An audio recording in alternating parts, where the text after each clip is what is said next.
بسم الله الرحمن الرحيم. اللهم اسقنا الغيث وانشر علينا رحمتك بغيثك المغدق من السحاب المنساق لنبات أرضك المونق في جميع الآفاق وامنن على عبادك بإيناع الثمرة وأحي بلادك ببلوغ الزهرة وأشهد ملائكتك الكرام السفرة بسقي منك نافع دائم غزره واسع درره وابلا سريعا عاجل تحيي به ما قد مات وترد به ما قد فات وتخرج به ما هو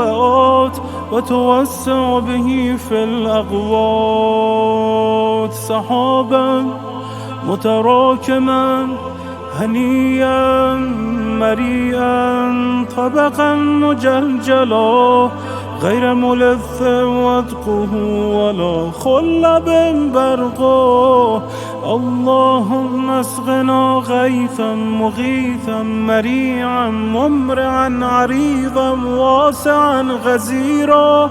ترد به النهيض وتجبر به المهيض اللهم اسقنا سقيا تسيل منه الضراب وتملأ منه الجباب وتفجر به الأنهار وتنبت به الأشجار وترخص به الأسعار في جميع الأمصار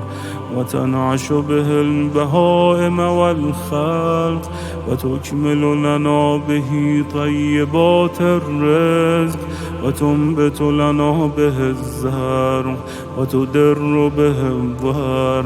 وتزيدنا به قوة إلى قوتنا اللهم لا تجعل ظله علينا سموما ولا تجعل برده علينا حسوما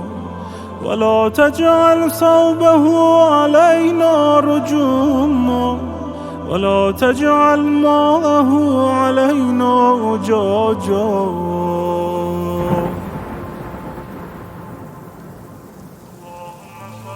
اللهم صل على محمد وآل محمد